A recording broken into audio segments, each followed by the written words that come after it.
ഇന്ന് അൺബോക്സ് ചെയ്യാൻ വന്നിരിക്കുന്നത് റെഡ്മിയുടെ നോട്ട് 14 5G എന്ന് പറയുന്ന ഈ ഒരു ഹാൻഡ്സെറ്റ് ആണ്. ഇത് ഇറങ്ങിയിട്ട് ഏകദേശം 6-7 മാസമായി. പക്ഷേ നമ്മുടെ കൈവശം വരുന്നത് ഇപ്പോഴാണ്. അപ്പോൾ ഇതിന്റെ പ്രൈസ് വരുന്നത് നിങ്ങൾ 8GB RAM 128 ആണ് എടുക്കാൻ ഉദ്ദേശിക്കുന്നതെങ്കിൽ ഏകദേശം 17,999 രൂപ, അതായത് 18,000 രൂപയ്ക്കുള്ളിൽ വരുന്ന ഒരു ഫോണാണ്. അപ്പോൾ ആ പ്രൈസിന് ഇത് ലാഭകരമാണോ എന്ന് ചോദിക്കുകയാണെങ്കിൽ തീർച്ചയായിട്ടും ലാഭകരമാണ്. എന്തുകൊണ്ടെന്നാൽ ഇതിന്റെ ഡിസ്പ്ലേ വരുന്നത് 120 headset AMO LED FHD plus display ആണ്. കൂടെ നമുക്ക് സ്ക്രീനിൽ തന്നെ ഫിംഗർ പ്രിന്റ് ഉണ്ട്. അതുകൊണ്ട് തന്നെ ഈ ഒരു പ്രൈസിന് നമുക്ക് വാങ്ങാവുന്ന നല്ലൊരു മൊബൈൽ ഫോൺ തന്നെയാണ് ഇത്. ഇതിന്റെ ക്യാമറ ലെൻസ് വരുന്നത് സോണിയുടേതാണ്. നമുക്ക് റിയർ ക്യാമറ ആണെങ്കിൽ 50 മെഗാ പിക്സൽ ട്രിപ്പിൾ ക്യാമറയാണ് നമുക്ക് ഇതിന്റെ ബാക്ക് സൈഡിൽ വരുന്നത്. ഇനി സെൽഫി ക്യാമറ ആണെങ്കിൽ 20 മെഗാ പിക്സൽ ഉണ്ട്. അത്യാവശ്യം ക്വാളിറ്റിയുള്ള ഫോട്ടോ വീഡിയോ ഒക്കെ എടുക്കാൻ സാധിക്കുന്നതാണ്. 45 വാട്ട്സിന്റെ ഫാസ്റ്റ് ടർബോ ചാർജിങ് സപ്പോർട്ടാണ്. അതുകൊണ്ട് നമുക്ക് വളരെ വേഗത്തിൽ ചാർജും ചെയ്യാൻ സാധിക്കുന്നതാണ്. അതുപോലെ തന്നെ ഇതിന്റെ പ്രൊസസ്സർ വരുന്നത് MediaTek Dimensity 7025 Ultra ആണ്. അതുകൊണ്ട് തന്നെ ഗെയിം കളിക്കുന്നവർക്കും അത്യാവശ്യം ഫോട്ടോ വീഡിയോ ഒക്കെ എഡിറ്റ് ചെയ്യുന്നവർക്കും നല്ലൊരു ചോയ്സ് തന്നെയാണ് ഈ മൊബൈൽ ഫോൺ.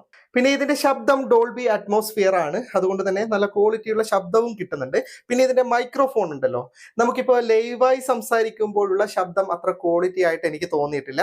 അപ്പൊ നമുക്കൊരു മൈക്രോഫോൺ ഒക്കെ ഉപയോഗിക്കുകയാണെങ്കിൽ നല്ല ശബ്ദത്തിൽ തന്നെ റെക്കോർഡ് ചെയ്യാൻ സാധിക്കുന്നതാണ്. അപ്പോൾ നമുക്ക് റെഡ്മിയുടെ ഈ നോട്ട് 14 5G ഒന്ന് അൺബോക്സ് ചെയ്ത് നോക്കാം. അകത്ത് എന്തൊക്കെയാണ് വരുന്നതെന്ന് വീഡിയോയിൽ കാണിച്ചു തരാം. ഓക്കെ, അപ്പം നമുക്കിത് ഒന്ന് അൺബോക്സ് ചെയ്യാം.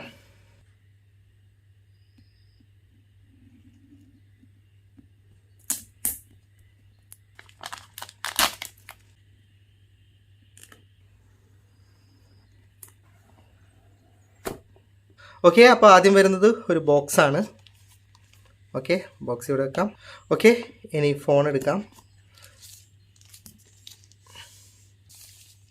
ഓക്കെ, അത്യാവശ്യം കാണാൻ നല്ല ലുക്കാണ്. ക്യാമറയും കാര്യങ്ങളൊക്കെ നല്ല ഫിനിഷിംഗ് ഉള്ള ഫോണാണ് റെഡ്മിയുടെ. ഓക്കെ, ഇനി വരുന്നത് ഇതെടുത്ത് കഴിഞ്ഞാൽ ഇതിനകത്ത് വരുന്നത് 45 വാട്ട്സിൻ്റെ ഒരു ചാർജറാണ്. ഓക്കെ, അതുപോലെ തന്നെ വരുന്നത് ഒരു കേബിളാണ്. ഓക്കെ, ഇനി നമുക്ക് ഈ ബോക്സിനകത്ത് എന്താണെന്ന് നോക്കാം. ബോക്സിനകത്ത് കാറ്റലോഗ് ഉണ്ടെന്ന്. പിന്നെ വരുന്നത് ഇതിൻ്റെ ഒരു കവറായിരിക്കും. എല്ലാ പ്രാവശ്യവും അങ്ങനെ തന്നെയാണ് വരാറ്.